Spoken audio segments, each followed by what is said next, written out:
It's okay, you can go ahead. Perfect. I'm just going to share my screen. Would you be able to shout out when you can see it? Just because sometimes it's a bit slow. Yes, it's visible.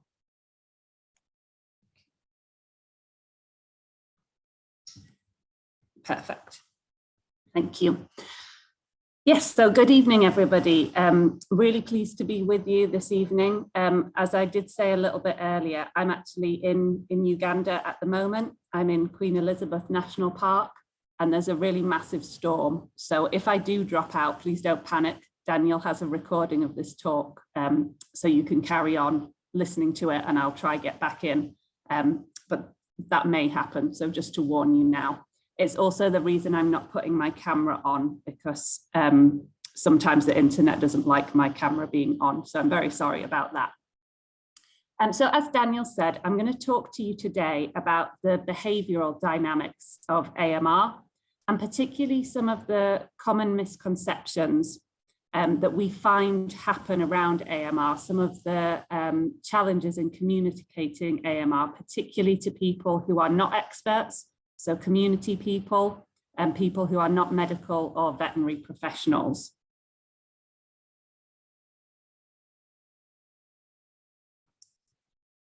Sorry, my slides are not moving.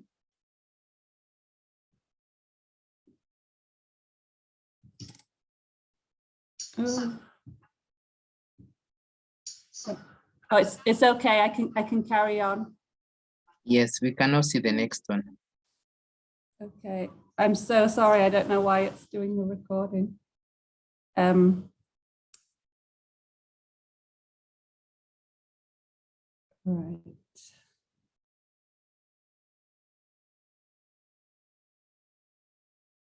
Okay, I'm sorry. I think because the recording's embedded, it's going to start in every slide. So I might just have to be quite careful about turning that off. So I'm going to give you a brief introduction to myself and where I come from, and then talk really in quite a bit of detail about the behavioural dynamics of AMR, how these link to other global challenges, some of the behavioural approaches we take to tackle AMR, and some of the common misconceptions.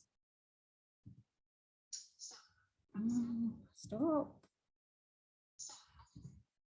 I'm really sorry about this, guys. This is really annoying.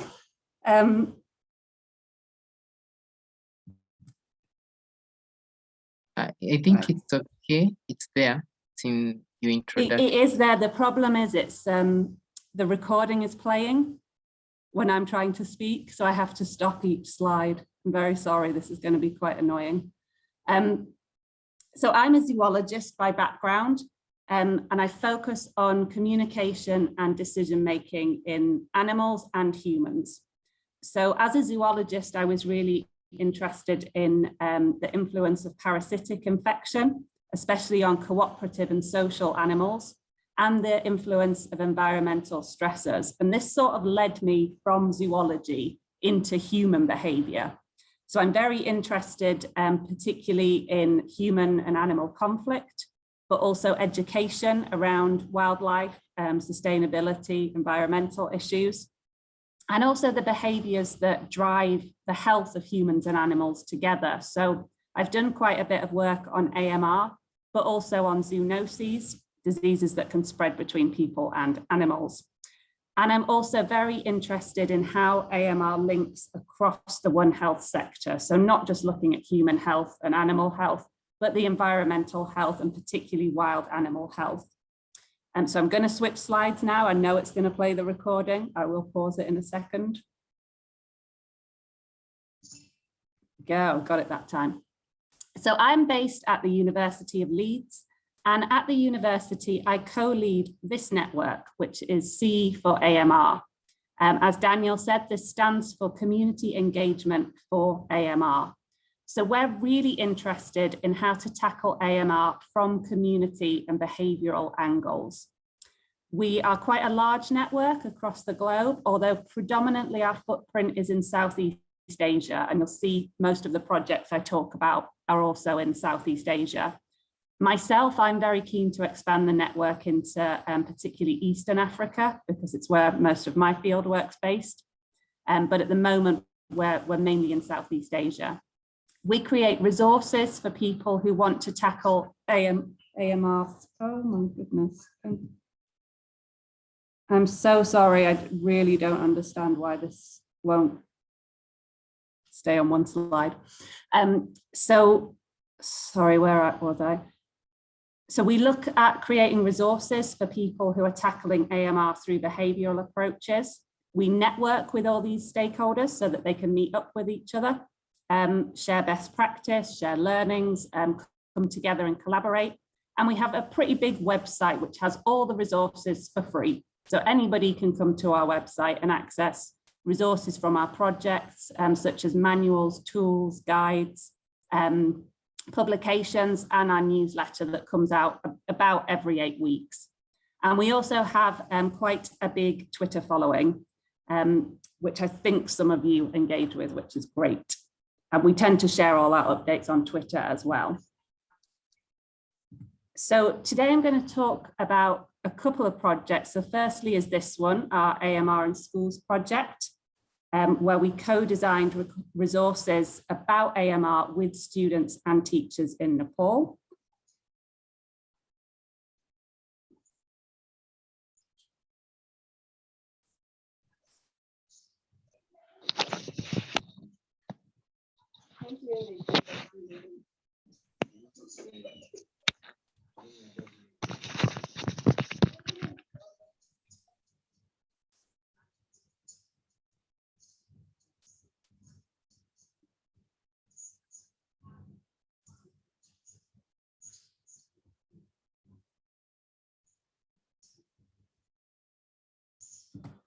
I just let the talking happen on that slide. So I thought I'd start with a very brief introduction to AMR. As you guys all know, AMR happens because microbes are naturally changing. They're constantly evolving, finding ways to survive things that stress them. And they can also become resistant just by chance, because some of these changes lead to changes in the genetic code that mean they can fight off and resist our medicines. I've used bacteria in this example just because they have a very specific way of transferring genes between each other, which means they can become drug resistant just by being near to another microbe that has evolved resistance. But the main point of having this slide was to show that resistance is completely natural. However, as we will, so sorry, just jumping. So as we all know, the evolution of resistance is natural, but it's massively accelerated by a lot of things that we do.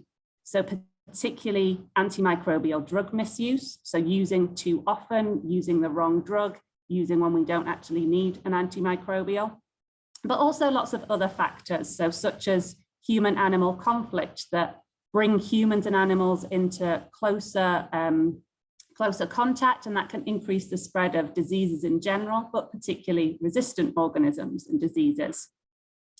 Pollution, so direct antimicrobial pollution, such as from pharmaceutical plants, but other forms of pollution that can also drive AMR, such as heavy metal pollution. And this is because they similarly stress microbes into evolving resistance. And also, as we're seeing with climate change, increases in temperature, exposure to UV radiation can also drive resistance in microbes. And this is becoming a real problem as we move into a world with really intense temperature and radiation changes.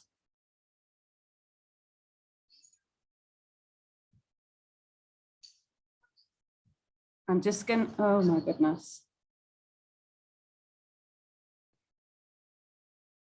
I'm just going to skip that slide because it's not really presenting very well. So what I wanted to stress there was the fact that it's not just an antimicrobial or antibiotic use that is a behavioral driver of AMR. Lots of the behaviors in our environment in terms of pollution also drive AMR. So because it's our behavior that's influencing those issues, those drivers, we really need to start thinking about tackling AMR in terms of behavior. Now, that's absolutely not to say that new drug discovery, infection prevention, surveillance methods are not important, because they absolutely are. However, if we're really going to tackle the problem, especially at community level, we really do need to focus on behaviours. And that's what we do at CE for AMR. We especially focus right at the basal level, right at community level, looking at what knowledges, attitudes, practices are happening around antibiotic use and misuse, infection prevention behaviours, antibiotic use in livestock. Those are the kind of behaviours we're really interested in tackling, so that we can then use them to create interventions that actually change behaviour and reduce instances of AMR. So that's what I'm going to talk about quite a bit now, if this presentation will let me.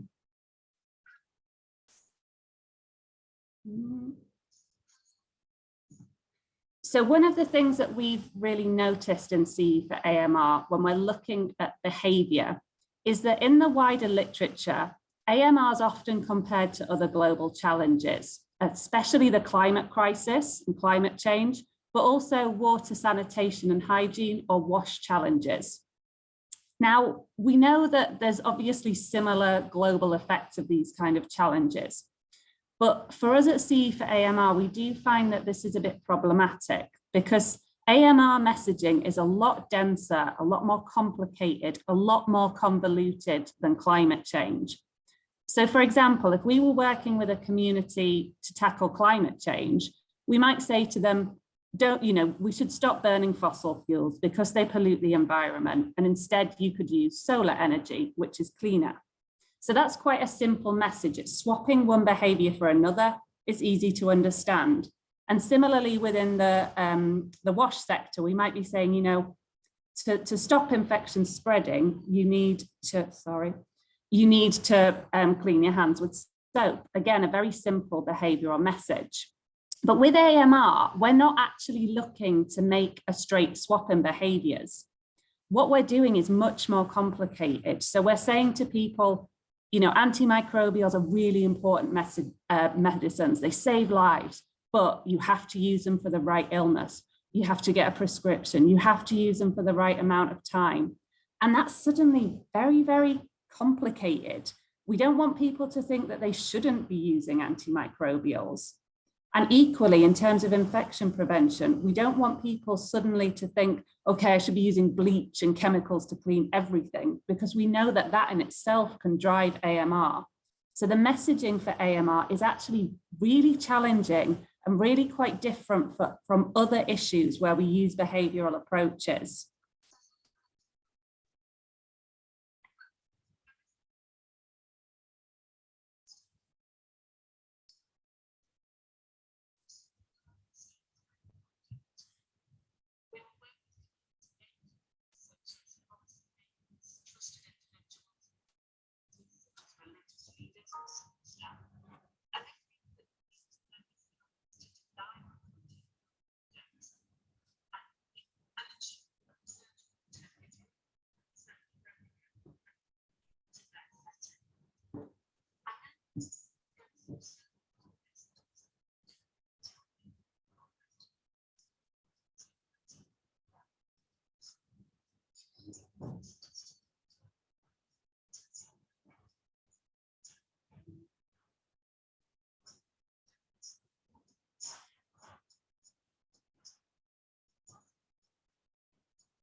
Hi guys.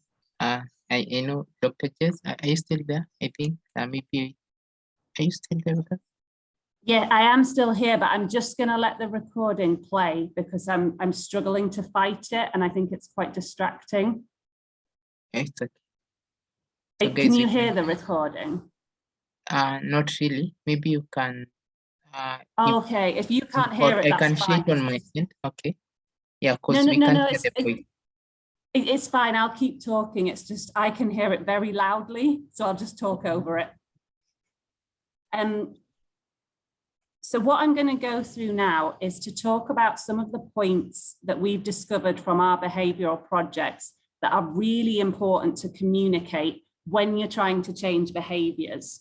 And I'm gonna go through the point and why it's really important and what we found from our projects. And again, I'll be particularly focusing on a project that we've run in schools. Oh my goodness.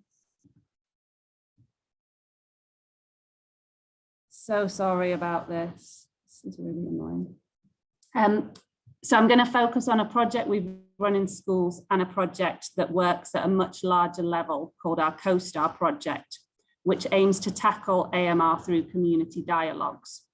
So one of the first issues that we found was important to communicate is the fact that microbes are alive. So these are some of the images that we use to show people that microbes actually live inside their bodies. And the reason why we do this is we want people to realize, one, that microbes are a living thing, and that helps them to understand that microbes can change and that microbes can fight off medicines. So that's a really key behavioral point. But we also want to show them that actually some microbes are quite normal, they're quite good for us. And what we don't want to do is kill off everything that lives in our body. And this helps us in the future when we're talking about matching the right antimicrobial to the right disease and not using an antimicrobial as a growth promoter or when we're not sick. So it's a really, really crucial point for us. And a lot of our work starts at this level, starting with the microbe. So the second point that we really want to talk about is just how important antimicrobials are. So as I've said, we really, really don't want people to think that antibiotics are bad and that they should stop using them. That's absolutely not what we want to say. But we do need to communicate this carefully. So we want to stress that antibiotics and antimicrobials, when used properly, are really important and that they can save the lives of humans and animals. We also want to show that they increase the quality of life. So it's not just about saving life, but also making people healthier, making animals more productive by treating infections. And this helps people understand the value of antimicrobials. We also want them to realize that there's lots of different types and that these come in lots of different forms. So capsules, liquid, and so on. And that's, again, is a really important point, setting us up to communicate about AMR. Linking on from this point, our third point in most of our content talks about the fact that there's all these different medicines, all these different antimicrobials, but to get better, people and animals need to take the right medicine for the right amount of time in the right dose. And this is really, really challenging to communicate at community level. So what we tend to do again is use a lot of visuals like this one here, showing how when we give this chicken the medicine, it kills the bad bacteria, but it leaves the other microbes in the chicken that are helping it to digest food that are naturally good for the chicken. We also talk about the need to get advice with your antimicrobials. So going to your vet, going to your doctor to ask what drug you should be using, for how much, for how long, and so on. And stressing that you really need to do this, otherwise the antimicrobial might not work. It might not kill all of the microbe causing your illness. It might take longer for you or your animal to get better. So what we then show people is another graphic to show them, well, what happens if you don't do this? And this is where we get into AMR. So we show the example of giving the wrong medicine to this chicken. So it's a medicine that doesn't match the drug, that match the bug that the chicken's got. And actually all it does is stress that microbe so that it becomes resistant. So we do this to show firstly that resistance happens and what resistance means, but we're also doing it to stress the importance of going to your healthcare provider, to asking for advice. In some contexts, we might say you need a prescription, but only if that context is somewhere where people can actually get a prescription. So for example, in some areas of the world, prescriptions are not common at all. So it's a bit pointless us saying go get a prescription if the person can't get a prescription. So we're very careful that our behavioral messaging at community level is fit for purpose and it is fit for it is fit for the community that we're working with, and that is really important. So one of our really key points is talking about AMR in terms of the biology of it. So the fact that it happens to microbes, not to human or animal bodies. Because what we often find, especially at community level, is that people are aware of resistance, but they think that their bodies are becoming resistant, that it's them that are resistant to the medicine. So we really need to correct that by showing that AMR happens in microbes. And this is really built on the first point that we talk about, the fact that microbes are alive. And that helps people really understand that it's happening to the microbe, not to their body. What we also find in terms of changing behavior is that communicating that AMR happens to microbes actually makes people much more confident to work collectively, to work as a community to tackle AMR. Sorry, I'll just switch back. So this idea that AMR is not just happening to you as an individual, it's happening to a microbe that can move, that can spread between people, between animals, between people and animals and the environment. This One Health messaging is actually really helpful in terms of creating behavior change on AMR. Now, once we've kind of got to that level, we really build on the One Health messaging. And this is something that I've worked on particularly in an education project, but then I've taken that learning to a much larger project in Nepal and Bangladesh with colleagues based all around the world. And we've decided that we want to use cycle diagrams to help communicate the One Health nature of AMR. You know, the fact that it's everyone's problem because infections and resistant infections can move around. So again, we're building on the messaging that microbes are alive. They live in our bodies, animal bodies, soil, water. And this means they can move around our environment. So they can move between villages, between houses, between animals, habitats. And again, this really consolidates the fact that to tackle AMR, we need community action. And we're finding this to be very effective. The image itself can be simplified. Sometimes we take the words off. Obviously, we may put words into local language. Sometimes there's no words and it's just pictures. But these cycles are really helpful because what we can ask community members to do is start looking at the arrows and deciding where could they break the chain of transmission. So for example, could they,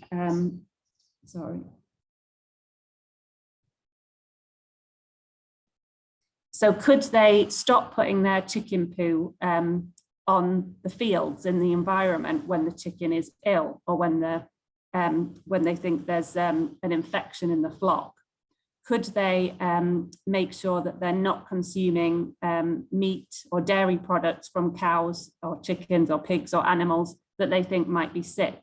These are the behavioural actions that people can actually do if they understand AMR and the fact that it is a One Health problem.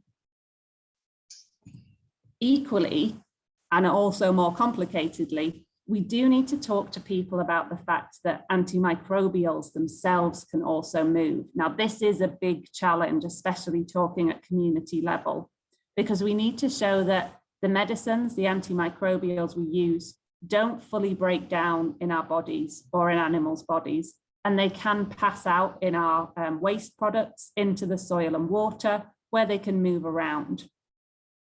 So this in itself is a bit of a challenge. And again, using cycle diagrams can help show this, but we also want to be really clear that just because antimicrobials can move out of animal and human bodies doesn't mean we shouldn't use them. They're still really important medicines.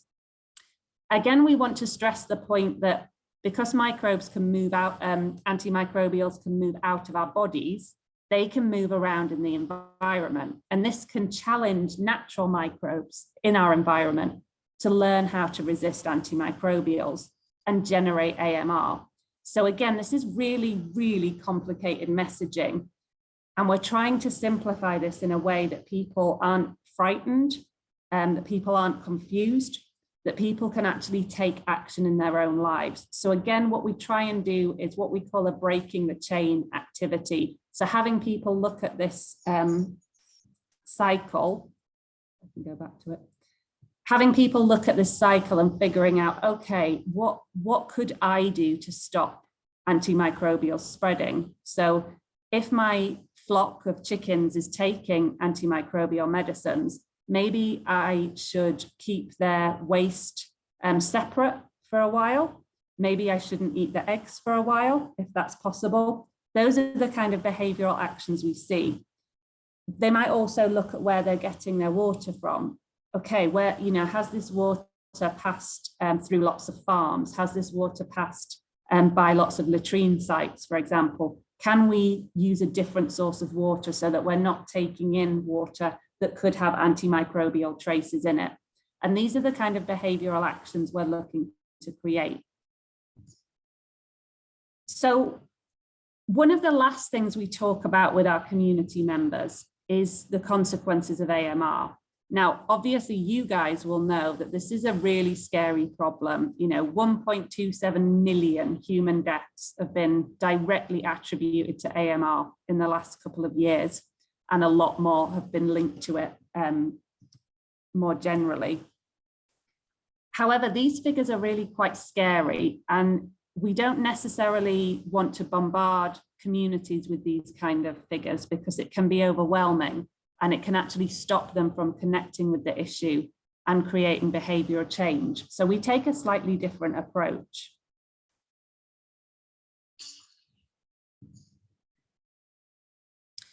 So what we tend to talk about is AMR as a One Health threat, as we've shown in the cycle image. We talk about where antimicrobials are used, the fact that they're used in human medicine, but also that they're used in animal health, and that they're used often in the wrong way. So, for example, we know that a lot of the antimicrobials used in agriculture are prophylaxis. So they're used before an animal gets ill.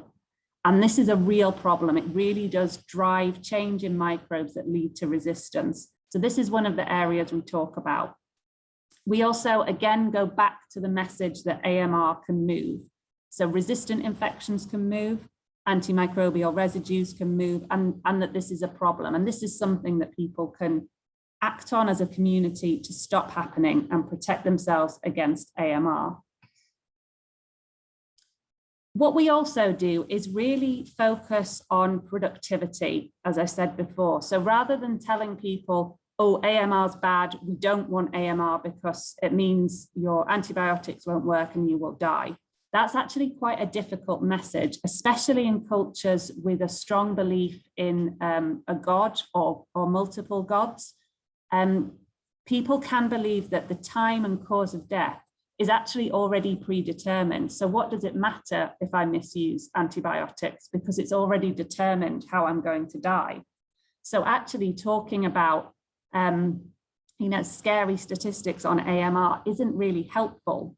What we found to be more helpful is to talk about productivity and quality of life for both humans and animals.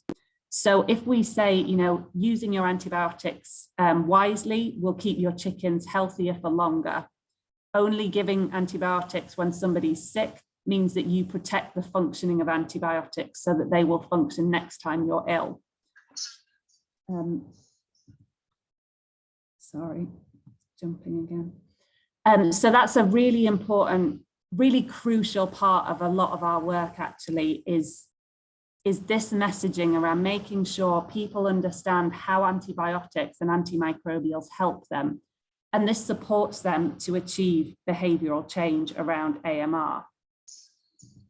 So I'm going to finish with a short summary, but I do realize this presentation's jumped around a lot. So I think it'll be better if I get to questions and I can maybe go back a bit to answer everything.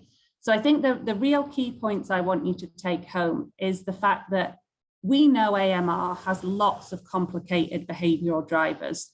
As researchers, as practitioners, we know this. But this is very dense information. It's very difficult to explain in simple terms, and it's difficult to explain to people without an education or a detailed background of biology. So to create behavioural change on AMR, we do have to make sure that we're simplifying language, but also communicating the detail of the challenge. As I said, behaviour change on AMR is not as simple as substituting a bad action for a good action. We often need to give a lot more information so that people understand exactly how to behave and then can scrutinise their own behaviour and suggest where they could make changes. We need to understand the community we're working with if we're trying to change behaviours on AMR. We need to understand what knowledge is there, what the needs are, what the culture, beliefs and practices are. And this helps us to design interventions and design key messages within those interventions that actually address AMR as a contextual problem rather than this big, scary, sciencey problem. And also, I would really stress that to develop behavioural changes, you need to engage your community right from the start of your project. So for example, when we were working on a school project on AMR, I was there and my colleagues in Nepal were there, but we also had students and teachers and teaching support staff working with us to develop absolutely everything. So they helped us with the wording, just saying, oh, this sentence is complicated, we should change it. They helped us with the graphics, saying, oh, this picture doesn't look right, what we need to do is maybe do this. They were really involved, and that meant when we finished our education resources, they were perfectly contextualized to that community, the relatively large area in Nepal. And what it means is that we can now tweak this resource if we want to go into a different setting. So for example, I've tweaked it a bit for the UK, and tomorrow I'm going into a school in Uganda where we're going to again work with students and teachers to look at the messages, look at the pictures and see what we can do to change that messaging. So again, I would say this is the most important point for you guys. If you're thinking about creating behavior change on AMR, engage your community right from the start and really get to know them. So I'm just going to stop sharing now. I really apologize for the presentation jumping around. I realize you couldn't hear it, but all I could hear was my own voice. So it's been a bit stressful, but I hope you guys have understood that. I think I have plenty of time for questions, Daniel, is that right? Yeah, thank you so much, Dr. Jessica, for that. I appreciate it. Oh, I can hear some echo. I don't know if it's my end, but I really appreciate. Thank you, and thank you for persevering. And I could tell that it was really disturbing you, but thank you for taking us through to the end. We do appreciate a lot, and I think it was very clear from our end too. So at this juncture, I would like to open the floor for questions, and I think you finished with a very key message that if we want to, and if we are thinking about behavior change, then the best thing is to start by engaging the community right from the start. And thank you so much for that. So I think what we'll do, guys, if you're able to raise your hand, then I can maybe select, even for those who have maybe shared in the chat, if you're able to maybe raise your hand, then I think it will be good to also hear your voice more than also read the questions. As we do so, maybe I can start with the first one from Jennifer, and she's also in Uganda, Jennifer. So she is requesting for some clarity on what happens when the antimicrobials are exposed to aquatic animals and how it contributes to AMR. Oh, this is a really great question. So I'm actually wanting to start a project particularly to look at what happens when wildlife are exposed to antimicrobials. So there's not a massive amount of data on this issue at the moment, particularly with aquatic animals such as fish. What is reasonable to assume happens, and what a lot of data shows, is that unsurprisingly, the antimicrobials can be absorbed through the skin of aquatic animals, so particularly things like frogs, for example, and drive resistance in the microbes that inhabit that animal, so in the gut, for example. And obviously, if this were a human, we'd be quite worried about that, because it would mean next time we got sick and we took an antibiotic, it might not work so well. For wildlife, it's a little bit more difficult because we don't regularly give antibiotics to wildlife or other antimicrobials. So it's hard to know what the impact would be. As I said, I'm particularly interested in looking at the repercussions for AMR in wildlife. But I think for the answer to that question is watch this space, because I think we still need to do quite a lot of work on that. Also, getting the funding to answer those kind of questions can be quite difficult, because often AMR funding, although it's pitched as being One Health, it's actually more directed towards human health, livestock health. So sometimes we really struggle with those answers.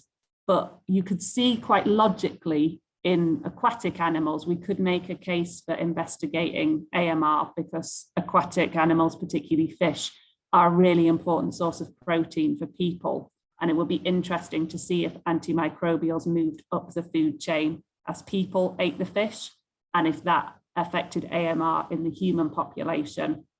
But I would say it's a challenging question, and the answer isn't well known at the moment, although there are a growing number of studies starting to address this problem.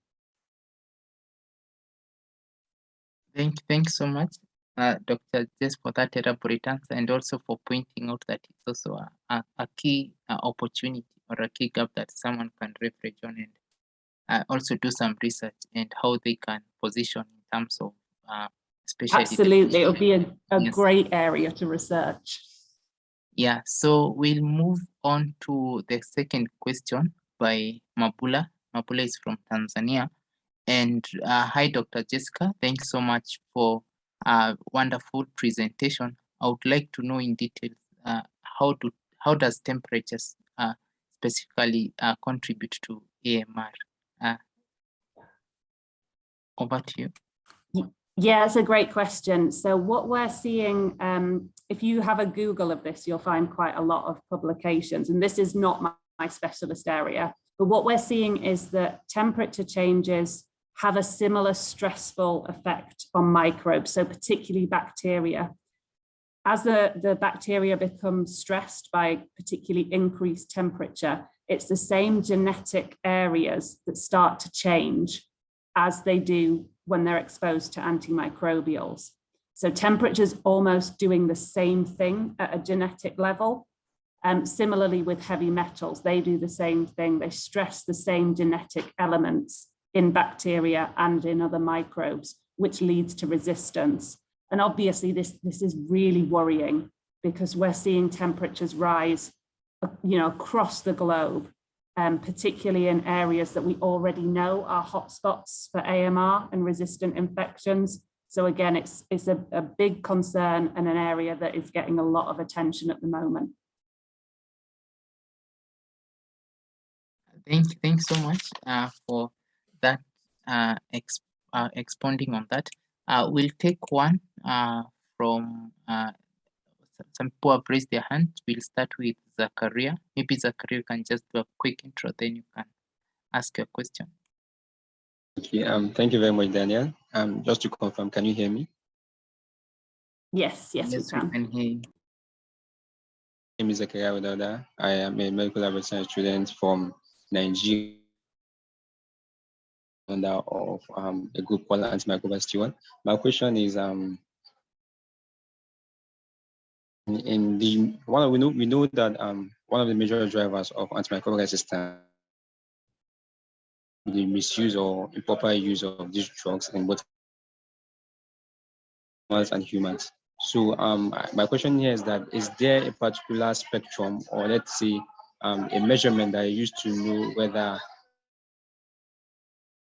or is overusing a drug, in the sense that when you feel better, and you still continue using a drug, that is, you are kind of overusing the drug, you aren't fine. I'm so sorry, Zachariah, could you type your question, because you're fading in and out, so I can't quite tell what you're asking. Okay, can you hear me now, or I should just type? I can hear, but it has to be quick because you keep fading. So were you asking, you said something about misuse of antimicrobials and how to measure it, was that right? What I'm saying now is that we've heard from your lectures that is abuse, which is misuse or underuse of these drugs causes resistance. So I'm asking that, is there a particular that you can use to know that, okay, this person is underusing this drug or is overusing this drug? Like, is it that if you use ciprofloxacin, it means that you are abusing it, or if you use a 25 milligram of underusing it, something like that? Zachariah, I'm gonna breaking. Over to you, Dr. Jess. I'm going to try answer. I don't think I heard the question properly because it just kept fading in and out. I think, were you saying how do we define misuse? Was that the question? I mean, I'll answer that one. If we're talking about how do we define what is antibiotic or antimicrobial misuse, the answer is it really depends on what is wrong with you, what infection you have, and what drug you're using. So for example, we can say we're misusing an antibiotic when, for example, we have a viral infection and we take an antibiotic. That's not going to treat our infection because antibiotics don't work against viruses.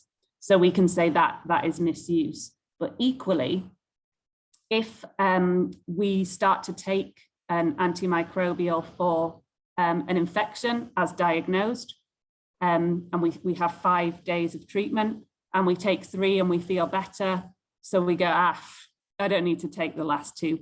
That is also misuse because we're not following the prescription or the instructions for using that drug. And what it means is we may not have killed all of the disease-causing microbe, but because they've been exposed to the medicine, they are going to become stressed. They are going to have experience of that medicine. And that is when resistance can develop. And it may not happen that one time, but if you're constantly doing that, and lots of people in society are doing that, microbes are going to start to figure out a way to resist that medicine. So that's another example of misuse. And I'm really sorry, Zachariah, if that wasn't your question, but I hope that was helpful. Yeah, thank you so much, Dr. Jess, for that. We'll move on to Marie. She had a very great question because I can see you've now raised your hand. Maybe you can now unmute and share. Marie. Thank you very much, Dr. Jessica. Thank you very much, Daniel. I'm Marie Millicent, a pharmacy student from Ghana. Dr. Jessica, my question is, first of all, I've learned a lot in an hour. Thank you so much.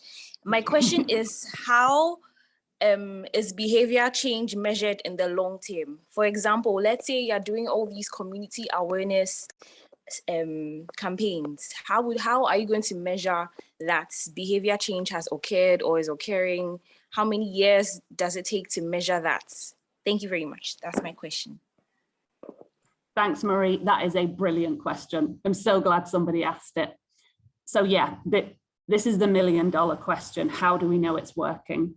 So in a lot of the projects that I work on, we will do a knowledge, attitudes and practice, so a CAP survey before we do an intervention. And we will also collect observational rapid ethnographic data. So this basically means we have an anthropologist wandering around our intervention site, just generally being friends with people, but observing some of the practices that they do. So for example, are animals all housed together or are they split by species? You know, is water coming from a clean source? Are people using latrines?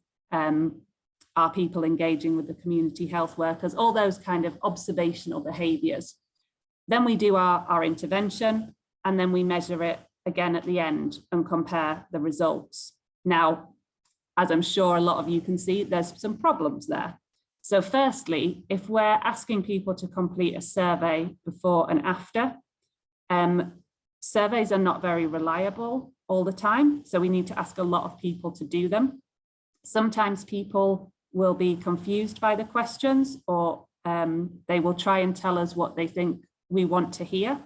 So that's a real challenge. And that goes back to the point of really engaging and knowing your community so that they trust you. And involving them in the development of the questions as well can be a really useful way to make sure the questions are meaningful. However, even if you've got the perfect survey, there's another problem. The fact that you're still asking people to self-report what they're doing.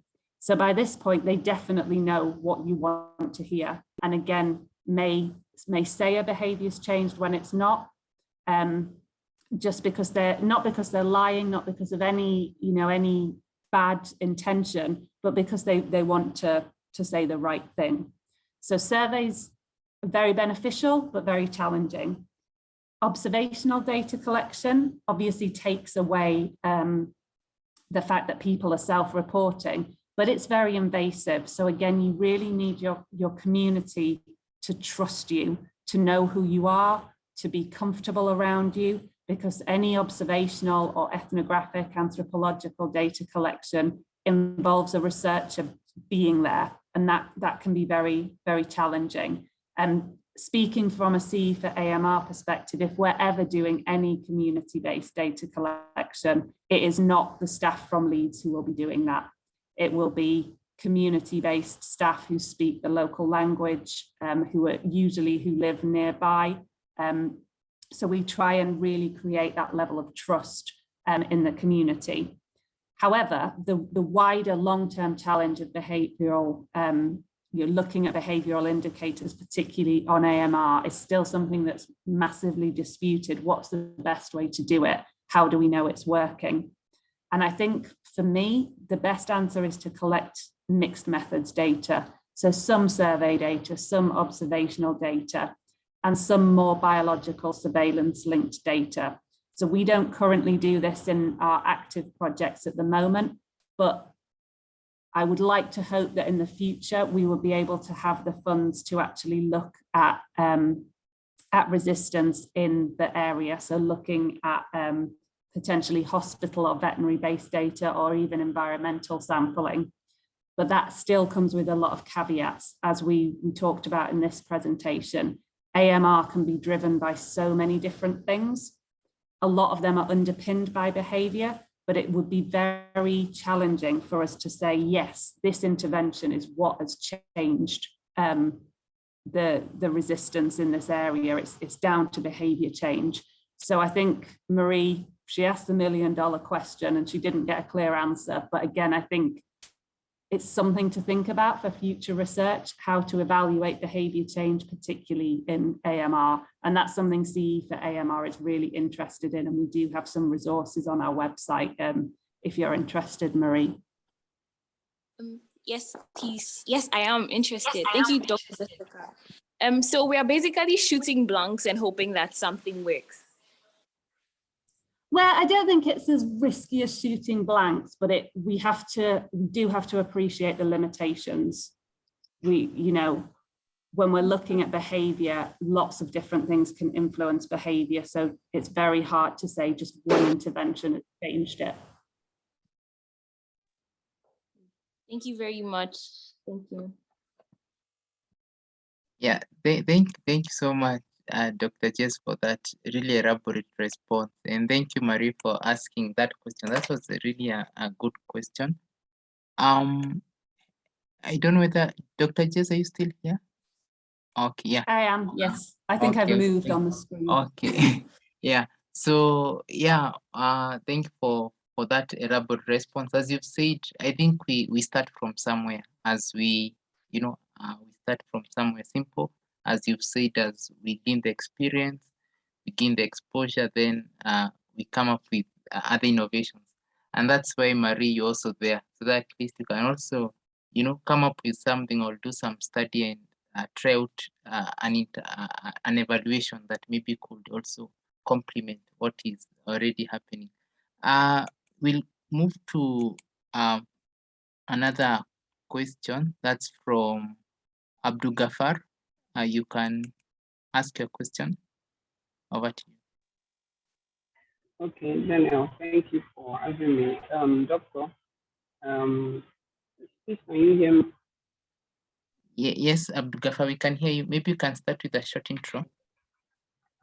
Okay, thank you, Doctor, once again for the concise and fantastic presentation. My question is talk about carrying the community along as we go on with our awareness. So I am a bit concerned about if we happen to be in a community that has where we have kind of a language barrier, like you don't speak their language, and then it's important for us to create the awareness. How do we carry the community along, especially when we have a deadline to meet and then language barrier? Yeah, great question. So how do we deal with language barriers? So I would say if you're trying to work with a community, you really need to have a team around you who know that community. So particularly for me as a Western person, I feel it's very inappropriate for me to charge into a community that I don't understand, whether that be language or whether it's culture, tradition, background, so on. What's important for me to do is work with partners in that setting. So for example, some of the projects I talked about in the presentation, so the school project and the large CoStar project, we work in Nepal. Now we have a partner in Nepal, a member of the CE for AMR network, and they are on the ground actually delivering the project. So my role is to work with them to develop the materials, but they do most of the community engagement work themselves because they speak the language. However, when we started the CoStar project, we decided we were going to move to an area we hadn't worked in before. And we realized that predominantly that community speak a different language. They don't speak Nepali. So what that meant we needed to do was to hire a researcher who spoke that local language so that we could build the same relationship and build that trust. Obviously that it might not always be possible to take such a rigorous approach, but I really encourage people, especially when I talk to students in the UK, to really think carefully about what your role is in a project. Are you going to be the one at delivery stage talking to the community, or is it more appropriate to hire local facilitators, local researchers, local data collectors that are going to be able to integrate into that community a lot more better than you can? And sometimes that's quite a challenging question to ask yourself, and sometimes it can be uncomfortable, but I think it's really important to make sure you have the greatest impact and the greatest positive impact on that community and don't accidentally cause any harm or mistrust. Okay, thank you, Doctor. Thank you. Thank you so much. Maybe we can pick one from the chat. I think the last one from the chat, it was from Kubuimana, and I think he just wanted some more information on the topic that you talked about, the aquatic animals.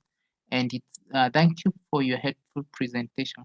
I would like to know how you can control the exposure of AMR to animals and humans from aquatic organisms. Thank you. Yeah, I think a really challenging question. And again, I would say that this is absolutely not my area. But a lot of it, again, will be looking at sources of pollution. So where are antimicrobials or other drivers of AMR getting into water sources, and can we prevent this? So for example, it could be looking at runoff of pesticides from farmland. that'll be very challenging to mitigate, but it's not impossible. It could be around looking at where pharmaceutical plants are built. So if we look, there's a lot of research in India. I think if you Google Scholar search this, you'll find quite a bit about pharmaceutical plants being built very near to rivers. And that allows antimicrobials to flow into the water and obviously impact everything in the water, but everything downstream. And so there's a lot of discussion around whether these plants should have to fund their own filtration system to avoid antimicrobial waste getting into the environment. But I would say I can't really speak too much to those practices because it's not actually my area of work. Thank you so much, Dr. Jessica. Let's move to Damilola. Over to you.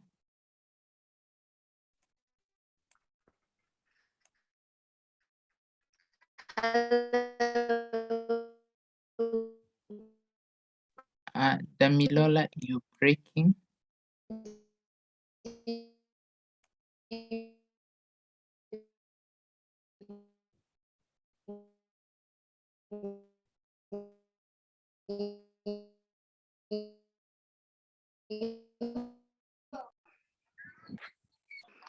Hello? How about now? Can you hear me? Oh, that's better. Yeah. Hello? Yes, we can hear you now. Oh, okay. Good evening. Thank you so much, ma'am. Insightful. My name is Damilola from Nigeria, microbiology student. So my question is, in behavioral change is right when we can mitigate other areas of the problem. So from your research, can you give us like, is it like, should I say a streamlined method or a streamlined step-by-step process that we can actually start or mitigate this behavioral change? How can we, I don't know, I'm looking for like a formula that you might have come up with from your research for us to, yeah, for something like, it might be a theory or something that you have seen repeatedly that we can, just start from there and grow from there in this behavioral change. Because if there's a behavioral change in a community, it's visible, you can see it, and if there's a behavioral change, people will stop throwing, let's say a behavioral change in throwing of plastics, people will stop throwing plastics on the road. That's a called behavioral change in that issue. So in AMR, how have you come up with any formula or any method, any streamlined step-by-step procedure for us to use? Thank you very much. Thanks, Damilola. Great question. Really simple answer, no. So because communities are so complicated and so different, one size doesn't fit all. So we won't be looking for the same behavior change. We won't be using the same method. We won't be looking for the same outcome or impact. What I have done, which I think you might find helpful, was work on a really big project a couple of years ago. It was in the pandemic, and we worked with 6 different projects who were all using community engagement and behavior change methods to tackle AMR. And we sat on Zoom together throughout the pandemic, sharing what was working, what was not working, what worked where, why this was working, why this wasn't working. And we developed a handbook on community engagement practices in AMR. And this is on our website. I will put it in the chat in a minute because I can't do 2 things at once. But that might be as close as I can get to as something simple, but it's a really big handbook.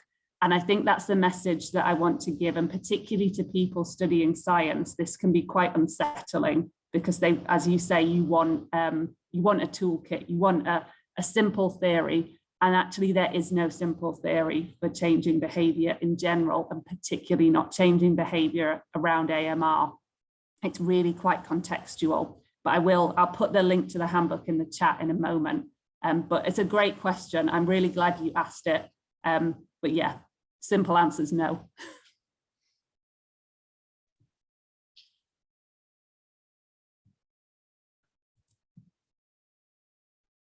Thank you so much. I think Damilola is trying to say something, but the network is a bit. Thank you very much, hindering. Ma. I will love the link. Okay, thank you so much, Damilola. Yeah, you can please share with us, Dr. Jessica. I think it will really help a lot for us to learn more. The last question now, it has been a very interesting session from Telesfor. Over to you, Telesfor, and just do a short intro and go for it. Okay, thank you, Daniel. I hope you can hear me well. Yes, we can hear you. Yes, I can hear you. Okay. So I'm Telesfor. I'm a pharmacy student from the University of London. So as you have said earlier, that AMR is an issue of everyone. Every time we blame the patient that they're misusing the antibiotics, they share antibiotics, but we don't talk about the behaviors of the prescribers or healthcare professionals in general. So I wanted to hear you, what do you think about the behaviors in prescribers, in healthcare providers that can contribute to the AMR? Thank you. Yeah, great question. Really important question. So for a bit of background, I'm sorry if when my slides were jumping around, I may not have made this very clear. So my work particularly focuses at community level. So we do engage with the prescribing community in a way, but we're actually particularly looking at community drivers and behaviors of AMR.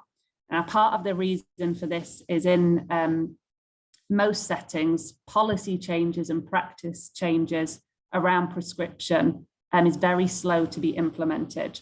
So we feel that by working with community people, we can actually create change faster and generate a community that's more responsive to policy change when the policy changes come in. So that's our background as CE for AMR. But we do realize that the work of professionals is absolutely integral to how a community behaves. So we do work with policymakers, and we share the outputs of our projects with policymakers before they're made public, so that the policymakers have a chance to engage with them. And we have received really positive attention from particularly policymakers in Nepal and Bangladesh. But what we also recognize is through our community-based work, we encourage the community members to have advocacy around their own health, their animals' health, their children's health, and encourage them to ask questions of their prescribers or their drug sellers. So we recognize that in a lot of settings, there may be lots of reasons why antibiotics and other antimicrobials are misused. This could be because they're sold over the counter. It could be because drug reps promote certain drugs over others. It could be because actually the healthcare providers and the vets don't have access to a full range of drugs. There's lots and lots of different reasons. And so encouraging community people to ask questions of their healthcare provider and being aware that perhaps they may need to have a diagnostic test before they get an antibiotic, being encouraged to take other medications if that's what they're prescribed. That's a really important part of that dialogue to take the pressure off healthcare professionals when they're trying to give good advice. But I agree with you, the role of prescribers and drug sellers more generally, even those that don't give prescription, is really critical. And there is a lot of work going on around engagement with prescribers, with informal drug sellers, with policymakers around prescription practices. So it's definitely a field, particularly for a student such as yourself who's in pharmacy, it's definitely something you could get on board with. But my work particularly focuses at community level.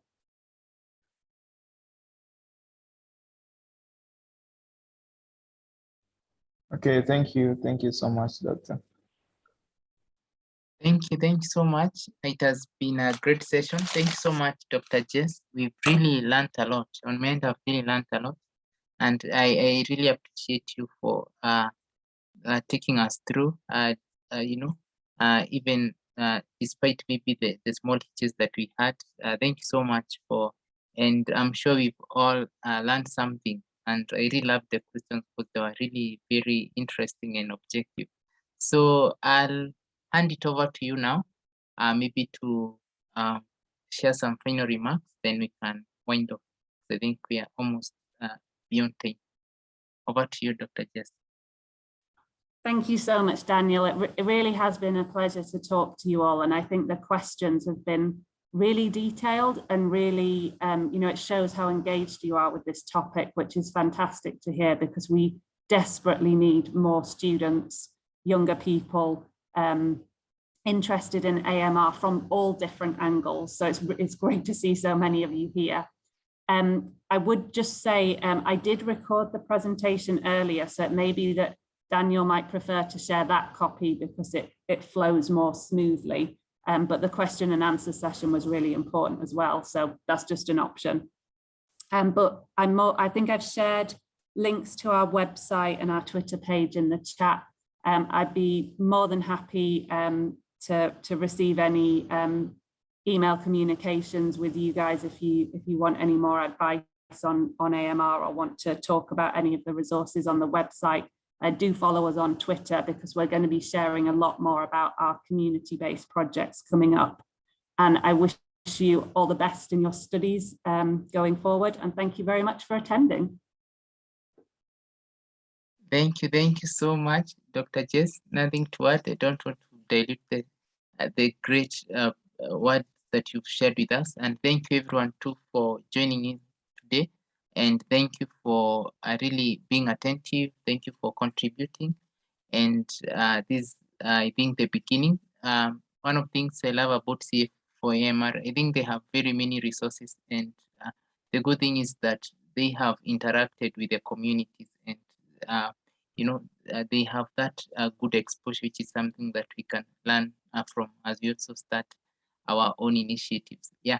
So thank you so much, everyone. And with that, I would like to wish us a very wonderful evening. Those in Uganda, maybe you can contact Dr. Jess. Maybe if you're around where she is, you can just go and say hi for those in the Western part.